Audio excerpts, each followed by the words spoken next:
Madame, Monsieur, bonsoir et bienvenue au 19h de ce 17 avril à la une de l'actualité. Le président de la République, chef suprême des forces armées, ministre de la Défense nationale, a présidé une réunion du Haut Conseil de sécurité.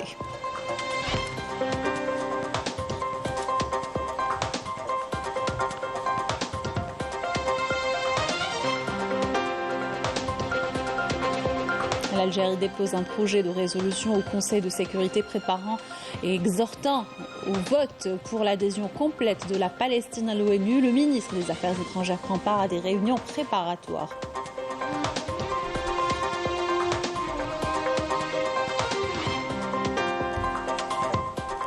Économie dans ce journal avec la mise à niveau du port de Jenden élevant ses capacités à 12 millions de tonnes par an. Le raccordement également du port d'Oran à l'autoroute Est-Ouest, projet bientôt livré.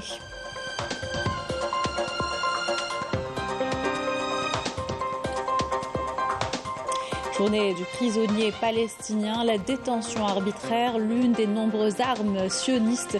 Plus de 9200 Palestiniens se trouvent dans les geôles de l'occupation. Nous ferons le point tout à l'heure.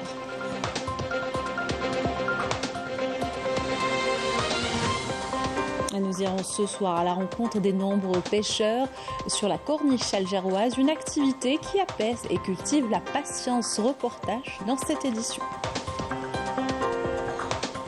Bienvenue à tous, heureuse de vous retrouver. Je vous disais en titre, le président de la République, chef suprême des forces armées, ministre de la Défense nationale Abdelmajid Tebboune, a présidé ce mercredi une réunion du Haut Conseil de sécurité.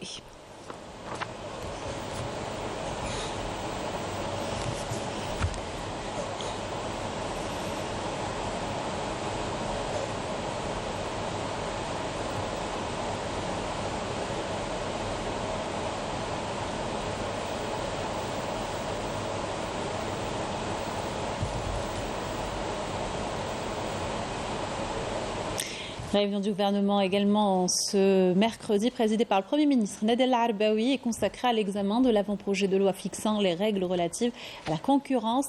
Celle-ci s'inscrit dans le cadre de la mise en œuvre des directives du président de la République relatives à la lutte contre la spéculation, à la prévention des situations de monopole et la promotion de la gouvernance économique. Le gouvernement a également examiné un avant-projet de loi modifiant et complétant la loi relative à la gestion du contrôle et à l'élimination des déchets, ainsi qu'un projet de décret exécutif relatif aux facilitations de transport aérien et aux facilitations aéroportuaires. Le gouvernement a examiné un projet de décret exécutif fixant les conditions et les modalités de réalisation de la thèse de doctorat au milieu professionnel. Le gouvernement a entendu un exposé sur l'état d'avancement de l'opération d'assainissement, de l'aménagement des zones d'expansion touristique et de la mise à disposition de l'Agence algérienne de promotion de l'investissement du foncier touristique relevant du domaine privé de l'État et destiné à la réalisation de projets d'investissement touristique. Le gouvernement a entendu une communication sur la numérisation du secteur de la poste et des télécommunications, portant notamment sur les progrès réalisés en matière de renforcement des infrastructures TIC, de développement du paiement électronique et de la généralisation de la certification et de la signature électronique. Et enfin, le gouvernement a examiné le cadre réglementaire relatif à la préqualification des bureaux spécialisés et des bureaux d'expertise intervenant dans le domaine des hydrocarbures, qui vise à garantir qu'ils répondent aux meilleures exigences en matière de compétences pour la réalisation des études et des expertises dans ce domaine, afin d'accompagner la mise en œuvre des investissements importants. Mandaté par le président de la République, le ministre des Affaires étrangères et de la communauté nationale à l'étranger prend part à une série de réunions ministérielles sur la question palestinienne en prévision de l'importante échéance attendue au Conseil de sécurité concernant le dossier de l'adhésion à part entière de l'État de Palestine aux Nations Unies. Et dans son allocution lors des débats de haut niveau au Conseil de sécurité sur le rôle des jeunes face aux défis de sécurité en Méditerranée, Ahmed Attaf a exposé les efforts fournis par l'Algérie et sa diplomatie pour faire prévaloir le dialogue et l'instauration de la paix dans la région. Il a mis en avant également les efforts dans la formation de la ressource humaine africaine. Je vous invite à l'écouter. فالجزائر لم تبخل يوما بجهودها ومساعيها L'Algérie n'a jamais ménagé ses efforts diplomatiques pour permettre le règlement pacifique des conflits et pour promouvoir le développement aux côtés de nos frères africains. L'Algérie continue à participer au développement des ressources humaines africaines. Nous proposons 2500 bourses dans l'enseignement supérieur et la formation professionnelle chaque année. Nous travaillons également sur des projets de lutte contre les changements climatiques avec nos partenaires allemands dans le cadre d'une académie qui a été mise en place et qui témoigne de la coopération nord-sud pouvant être très efficace dans notre région. Nous sommes convaincus que l'investissement le plus important qui puisse être fait aujourd'hui est l'investissement dans la jeunesse, qui est notre principale richesse. Il n'y a pas d'autre manière de procéder pour bâtir l'avenir que nous voulons, un avenir qui permet de rassembler les gens et qui n'exclut personne, un monde dans lequel tout le monde pourra jouir de la paix, de la sécurité et de la prospérité sans exception aucune.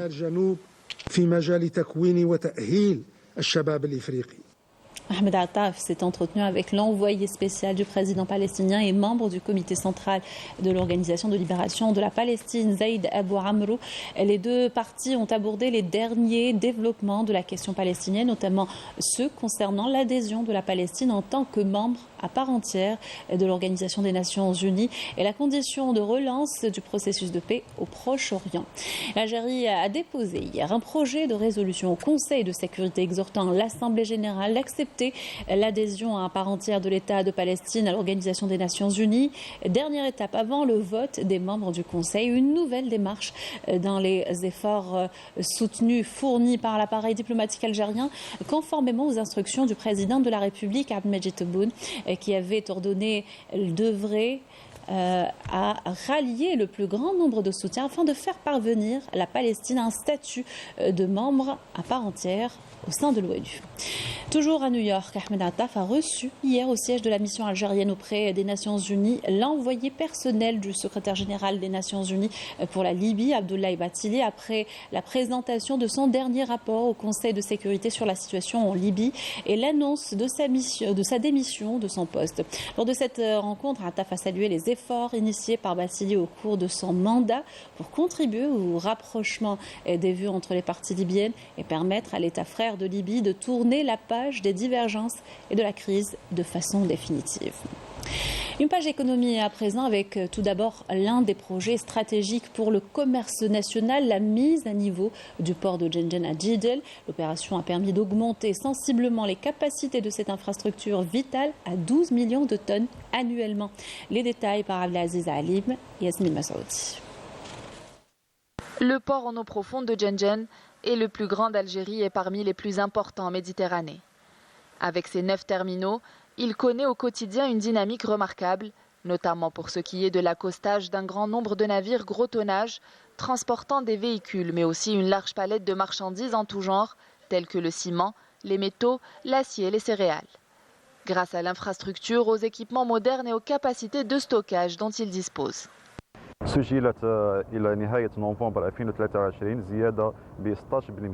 fin novembre 2023, une croissance de 16% a été enregistrée, portant l'activité à 9,2 millions de tonnes. En 2024, nous aspirons à atteindre les 12 millions de tonnes. Notre objectif pour 2030 est d'atteindre les 30 millions de tonnes.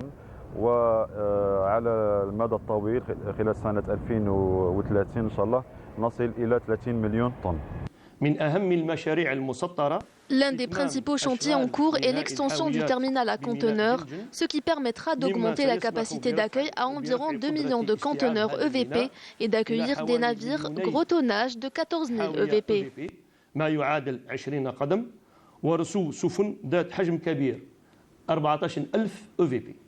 Le port s'est doté d'une ligne logistique pour le transport des marchandises, établissant une liaison directe entre l'Algérie et la Chine dans le cadre de la dynamisation des échanges commerciaux entre les deux pays.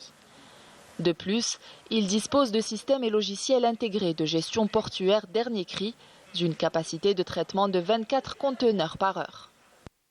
En tant qu'agent de transit, nous ne rencontrons aucune entrave au niveau du port. Les douanes, les services agricoles et du commerce sont à pied d'œuvre pour la facilitation de toutes les opérations commerciales, que ce soit pour l'exportation ou l'importation de marchandises.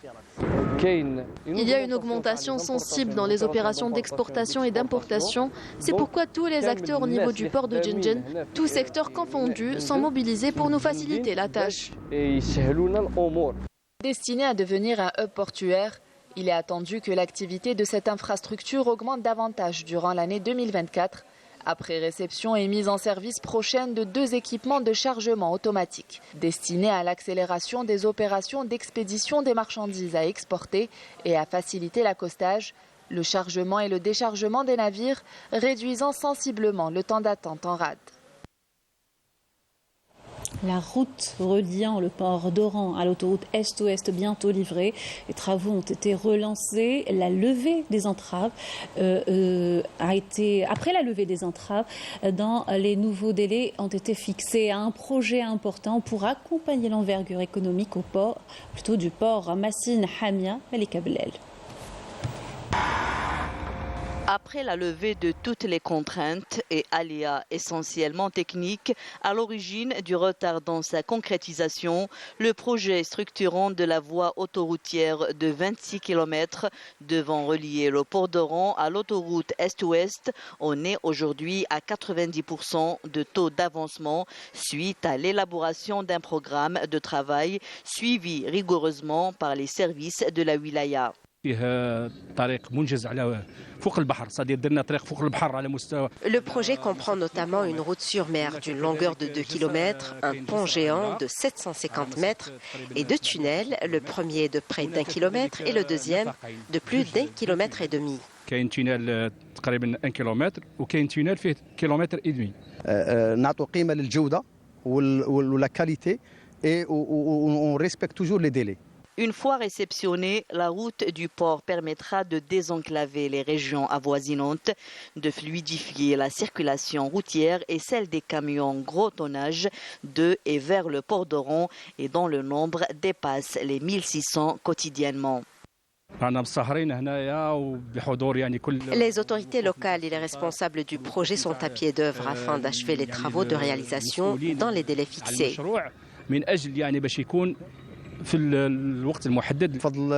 Grâce à l'accompagnement de l'État et à son soutien financier, mais aussi à celui apporté par les autorités de la wilaya, nous sommes en mesure de mener à bien le projet et de le livrer avant la date limite prévue.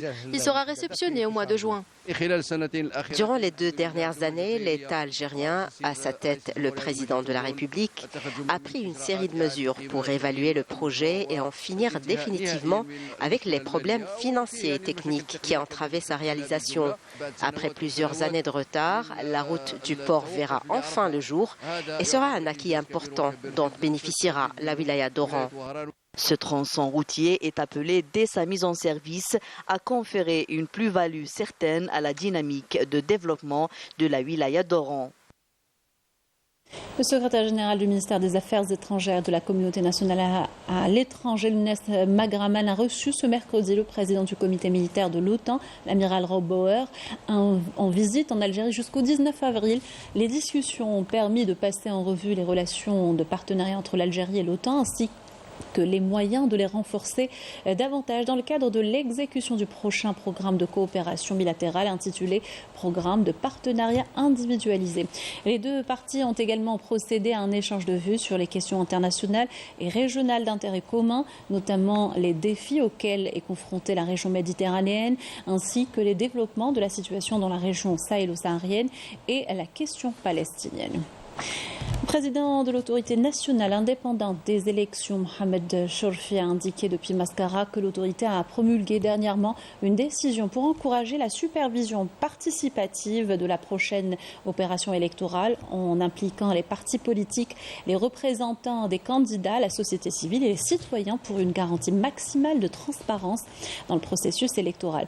Par ailleurs, le même responsable a souligné que l'ANI œuvrait actuellement à créer des pôles organisationnels pionniers pour le processus électoral au niveau de 8 wilayas du pays qui doivent réunir les conditions nécessaires pour le succès des prochaines échéances, révélant que l'ANI a décidé de créer un centre régional des archives électorales dans la wilaya de Mascara qui sera situé dans le nouveau siège de la délégation de wilaya de l'ANI envisage d'établir des centres régionaux similaires répartis dans 6 ou 8 wilayas du pays. Cette triste nouvelle, décès du journaliste sportif Mahmoud Malzougui à l'âge de 77 ans, commentateur sportif emblématique, le défunt exerçait au sein de l'établissement public de télévision. Il était l'un des anciens journalistes ayant contribué à l'édification du paysage médiatique algérien, se distinguant par sa couverture professionnelle de nombreux événements sportifs nationaux et internationaux majeurs.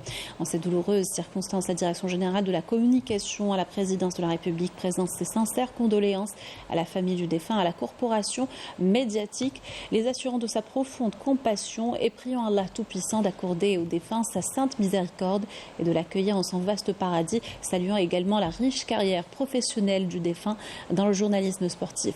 Condoléances également du ministre de la Communication, Mohamed Lagab, à l'ensemble de la corporation médiatique, les assurant de sa profonde compassion et de prêter patience et réconfort à sa famille et ses proches. Feu Mohamed Malzougui a été enterré aujourd'hui au cimetière de Aïn Baïda à Oran en présence de sa famille, de ses compagnons et d'une foule nombreuse. Tenue ce mercredi à Alger de la 5e édition du Forum diplomatique pour la solidarité avec le peuple sahraoui, les ambassadeurs d'une quinzaine de pays africains et d'Amérique latine y ont pris part, des pays amis du Sahara occidental qui ont lancé un appel pressant au secrétaire général de l'ONU et au Conseil de sécurité pour relancer le processus de paix et permettre au peuple sahraoui de pratiquer son droit à l'autodétermination. Je vous invite à écouter ces déclarations recueillies par Badia Amarni au siège de l'ambassade de la RAST à Alger.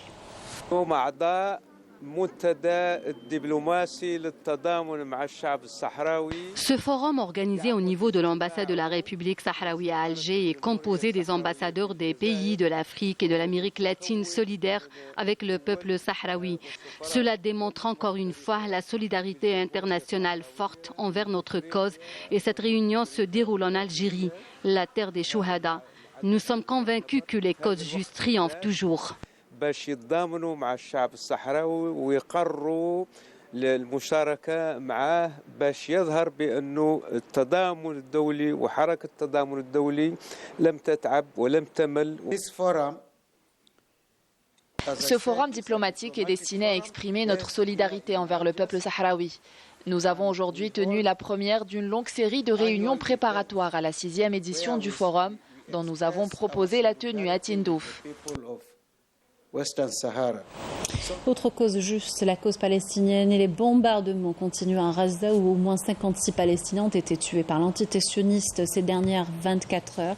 Les villes de Rafah, Shaja'iyya, le camp de Shujairat ainsi que le quartier d'Et-Toufah à Gaza-Ville ont été particulièrement ciblés. Les frappes de l'occupant israélien se poursuivent alors que la population est en proie au manque de tout. Le spectre de la famine plane notamment dans le nord de l'enclave. Les massacres ne sont pas le seul lot des Palestiniens. Les détentions arbitraires, l'autre arme de l'entité sioniste contre le peuple palestinien. Le nombre de détenus dans les geôles de l'occupation a doublé depuis le 7 octobre 2023 et chaque jour, des dizaines d'entre eux risquent la mort et subissent les pires sévices.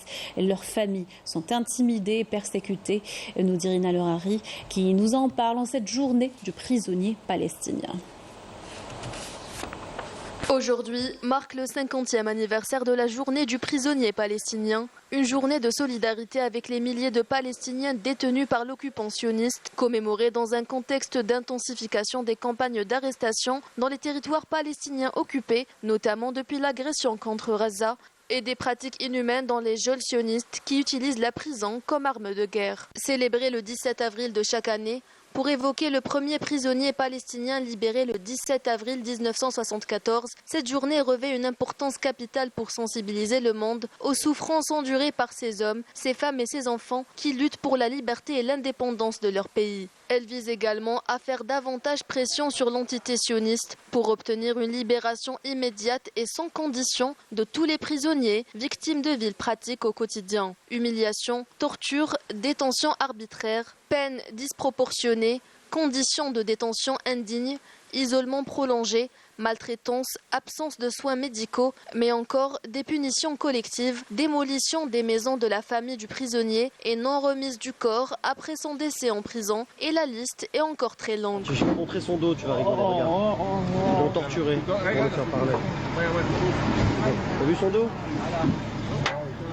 Depuis le début de la guerre génocidaire à Gaza il y a plus de 6 mois, le nombre de Palestiniens arrêtés en Cisjordanie occupée a atteint des chiffres alarmants. Les prisons de l'occupation comptent actuellement près de 9400 détenus, dont 500 enfants. Parmi eux, plus de 4800 détenus administrativement, sans procès ni inculpation, soit une augmentation de 200%, emprisonnés dans des conditions déjà sévèrement critiquées et dénoncées par les ONG de défense des droits de l'homme depuis des décennies et qui ne cessent de s'aggraver. Nous évoquerons le cas du militant palestinien Marwan Barghouti, en détention depuis 22 ans, dont l'état de santé s'est détérioré après son agression par des gardiens de prison. Au mois de Ramadan, plus de 9100 prisonniers, dont des femmes, des enfants et des malades, ont été affamés et privés de nourriture par l'administration pénitentiaire sioniste, une politique des plus dangereuses imposée aux détenus, associée à la torture, aux mauvais traitements et aux punitions collectives. Depuis le 7 octobre dernier, au moins 27 Palestiniens sont morts en prison dans l'indifférence la plus totale et plus de 270 femmes, dont 2 enceintes, ont été arrêtées par les forces d'occupation. Les journalistes palestiniens ne sont pas épargnés par ces arrestations arbitraires. Ils sont au total 66 à croupir en prison sans motif valable. Les forces d'occupation ont même procédé dernièrement à la réincarcération d'au moins 10 prisonniers libérés individuellement ou dans le cadre d'échanges de prisonniers, au mépris de tous les accords conclus interdisant l'intimidation ou le harcèlement d'un détenu libéré. Cette pratique, dénoncée par le comité chargé des prisonniers et ex-détenus palestiniens, met en lumière l'urgence pour la communauté internationale d'agir pour mettre fin à ces violations flagrantes des droits de l'homme. On reste à l'étranger où la cérémonie hier de l'allumage de la flamme olympique a lancé le compte à rebours pour les Jeux de Paris à J-100. En met les bouchées doubles pour préparer cet événement international. Des craintes surgissent également sur l'aspect sécuritaire et logistique. Le point par Riyad Belkhatem. À 100 jours du début des Jeux Olympiques, l'organisation des JO de Paris 2024 apparaît comme une véritable course contre la montre. Plusieurs questionnements restent en suspens. Le défilé aura-t-il lieu sur la scène? Le spectacle sera-t-il maintenu? Les sites olympiques seront-ils suffisamment sécurisés? Qu'en est-il des transports en commun? Moi, j'ai aucune excitation vis-à-vis des JO, même si c'est plutôt un bel événement quand même pour Paris et la France, mais j'ai beaucoup d'inquiétudes, ouais, à plein de niveaux. S'il reste... tant pis ou tant mieux pour eux, mais je pense que ils verront des choses qu'ils ne souhaitent pas voir. Autour de la cérémonie d'ouverture des JO, qui aura lieu le 26 juillet prochain, le plan initial prévoit un parcours fluvial sur la Seine avec des délégations sportives qui défileront sur 6 km. Alors que les organisateurs assurent depuis plusieurs mois qu'aucune autre option n'est envisagée, on pense déjà au plan B, le Stade de France. Souci numéro 2, sécuriser le parcours de la flamme olympique. Le relais de la flamme lancé hier à Olympie en Grèce fait notamment l'objet d'une grande vigilance de la part des organisateurs. Autre casse-tête pour les organisateurs, rendre la Seine baignable. Un sondage du mois dernier a montré que seulement plus d'un tiers des Français se sentaient enthousiasmés par l'événement sportif mondial qui débutera le 26 juillet prochain, avec la menace qui plane des grèves généralisées de tous les syndicats. Mais je pense que la ville de Paris en elle-même, je ne pense pas qu'elle soit prête. Je pense qu'il faudrait... en fait, il y a des choses qu'il aurait fallu prévoir plus tôt, comme je pense au chantier de la Tour Montparnasse. En fait, on a promis plein de trucs. Je me rappelle même qu'on avait promis que les transports seraient gratuits. Et il n'y a rien qui est fait. Donc je ne pense pas qu'on soit prêt, non. De ce côté-ci de la Méditerranée, en Algérie, 33 athlètes sont d'ores et déjà qualifiés pour les Jeux Olympiques. Et ils espèrent y briller de mille feux, voire même faire flotter le drapeau national. 100 jours nous séparent donc de la plus grande compétition sportive de la planète. Et il reste encore un espoir, que d'autres athlètes décrochent leur qualification avant le début de la compétition, notamment des disciplines pourvoyeuses de médailles comme l'athlétisme, le judo ou la boxe. Retour dans le pays, on vous emmène faire de la pêche à la ligne. À présent, c'est un printanier, une activité à laquelle s'adonnent de nombreuses personnes sur la corniche de la capitale. Les habitués la pratiquent avec abnégation et grande patience, nous dit Hamid Rebour dans ce reportage.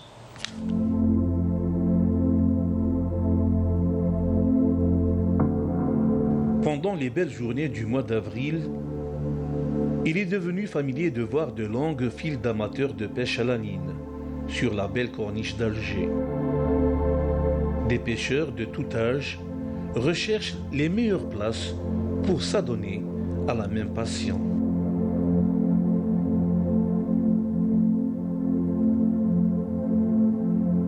Même au printemps, les plages de l'Algérois connaissent une affluence de visiteurs en quête de distraction et de fraîcheur.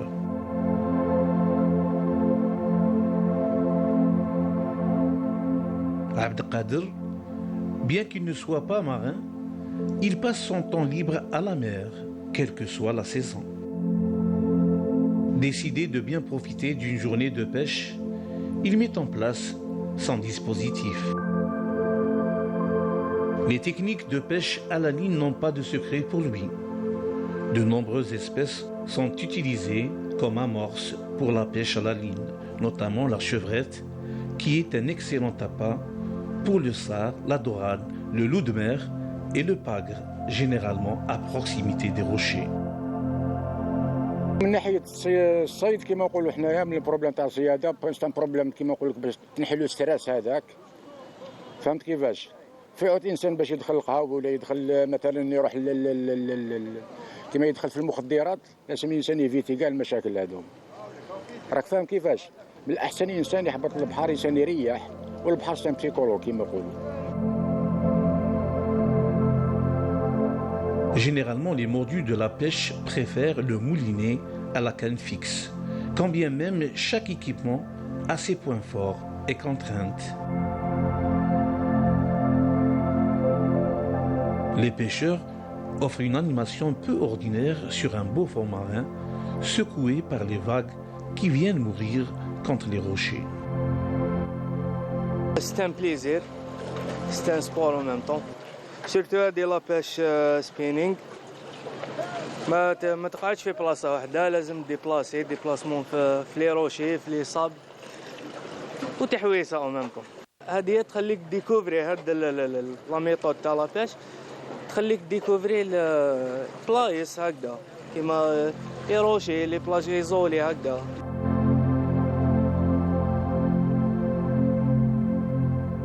La finalité n'est pas toujours la prise du jour en elle-même, mais plutôt le plaisir de pratiquer un loisir des plus envoûtants. Les pêcheurs en ligne ne polluent pas. Ils partagent seulement leur expérience et leur joie en silence. Un mot de sport pour terminer, football, avec le tirage au sort des demi-finales de la Coupe d'Algérie. Une cérémonie prévue ce soir au siège de l'EPTV avec la participation des clubs, le CS Constantine, le CR Belouizdad, le Mouloudia d'Alger et l'USM Alger. Et c'était là la dernière information de ce journal. Merci de l'avoir suivi et excellente soirée sur Canal Algérie.